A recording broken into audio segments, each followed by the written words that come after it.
ரொம்ப பெருமையாக இருக்குது. முதல் படம் அதுவே விஜய் சேதுபதி சார் ப்ரொடியூஸ் பண்ணியிருக்காரு. அப்புறம் மியூசிக் டைரக்ஷன் வந்து இளையராஜா சார் பண்ணியிருக்காரு. என்னடா அப்படி ஒரு தெரியாமல் மாட்டிட்டேன் மச்சான்.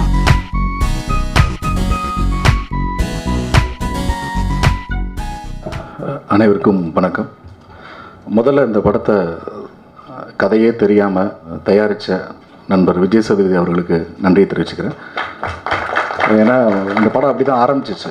படம் பண்ணணும்னு நினைக்கும் போது நிறைய ப்ரொடியூசர்ஸ்லாம் ட்ரை பண்ணிவிட்டு அப்புறம் கடைசியாக செய்துட்டு சொல்லிட்டு இருந்த மாதிரி ஏதாவது ப்ரொடியூசர்ஸ் இருந்தால் சொல்லுங்கள் அப்படின்னு சொல்லிட்டு ஒரு 20 நிமிஷம் தான் அந்த கதையை பற்றி சொல்லியிருப்பேன். அப்போ நம்ம பண்ணலாம் சார்னு சொன்னார்.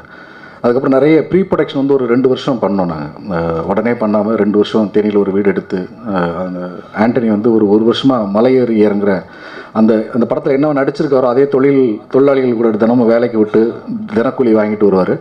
அப்படி ஒரு வருஷம் அவர் ஒர்க் பண்ண வச்சோம். அப்புறம் காயத்ரி கிருஷ்ணா வந்து 1 மாதம் ஏலக்காய் எஸ்டேட்டில் கூலி வேலைக்கு சேர்த்து விட்டுருந்தோம். நடிகைன்லாம் சொல்லாமல் ஃப்ரெண்டோட தங்கச்சி கொஞ்சம் கஷ்டப்படுறாங்க, கொஞ்சம் சேர்த்துக்குங்க அந்த மாதிரி சொல்லி அவங்களையும் ஒரு மாதம் வேலைக்கு சேர்த்து விட்டோம். அப்போ தான் அந்த உடல் மொழி, அந்த வாழ்க்கை அவங்களோட இதெல்லாம் புரியும்னு சொல்லிட்டு அதுக்கு ஒரு 2 வருஷம் டைம் எடுத்து பண்ணி இந்த படத்தில் மிக முக்கியமான பல கதாபாத்திரங்கள் வந்து அந்த கிராமத்தில் உள்ள பொதுமக்கள் தான் பண்ணியிருக்காங்க. அவங்களோட நடிப்புங்கிறது வந்து அது நடிப்பால் நீங்கள் அந்த படம் பார்த்து முடிக்கும்போது ஒரு கிராமத்துக்கு போய் ஒரு 40 அடி தள்ளி நின்று ஒரு சாட்சியாக நீங்கள் நின்று வேடிக்கை பார்த்துட்டு வந்தீங்கன்னா எப்படி இருக்குமோ அந்த மாதிரி தான் இருக்கும் இந்த படம். கண்டிப்பாக இந்த படம் வந்து திரைக்கு வந்து பார்த்துட்டு நீங்கள் தேட்டரை விட்டு வெளியே போகும்போது புழுதி பறக்க ஒரு 20-25 அந்த கதாபாத்திரங்களோட வீட்டுக்கு போய் சேர்ற மாதிரி தான் ஒரு உணர்வு ஏற்படும்.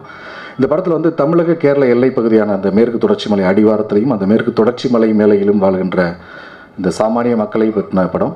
அவங்களோட சின்ன சின்ன ஆசைகள், கனவுகள், போராட்டங்கள், அதுக்கு இடையில் நிகழ்த்து கொண்டிருக்கிற மிகப்பெரிய அரசியல், இதை வந்து எங்களால் முடிஞ்ச அளவுக்கு மிக நேர்மையாக பாசாங்க இல்லாமல் எந்தவித பூச்சும் இல்லாமல் பதிவு பண்ணியிருக்கோம். அப்புறம் இசைஞானி இளையராஜா அப்பா அவர்கள் வந்து அந்த மண்ணோட அந்த மலையை எங்களுக்கு முன்னால் பார்த்தவங்க, அந்த பாதையில் எங்களுக்கு முன்னால் நடந்தவங்க, அந்த நாங்கள் பேசுகிற விஷயங்களாக இருக்கட்டும், அந்த கதையில் நடக்கிற சம்பவங்களாக இருக்கட்டும், இதெல்லாம் வந்து நாங்கள் பிறக்கிறதுக்கு முன்னால் இருந்து பார்த்துக்கிட்டு இருக்கிறவங்க. அதனால் வந்து என்ன சொல்கிறதுன்னு தெரியல. எனக்கு இந்த படத்தில் வந்து மேற்கு தொடர்ச்சி மலைனாவே என்னை அப்பா பிரித்து பார்க்க முடியல எங்களால். அது அந்த அளவுக்கு ரொம்ப ஒரு மாதிரி மனசு நெகிழ்வாக இருக்குது. இந்த படத்துக்கு பின்னால் உழைச்ச நிறைய நண்பர்களும் அந்த ஊர் பொதுமக்கள் எல்லாத்துக்கும் இந்த நேரத்தில் நன்றி சொல்லிக்கிறேன்.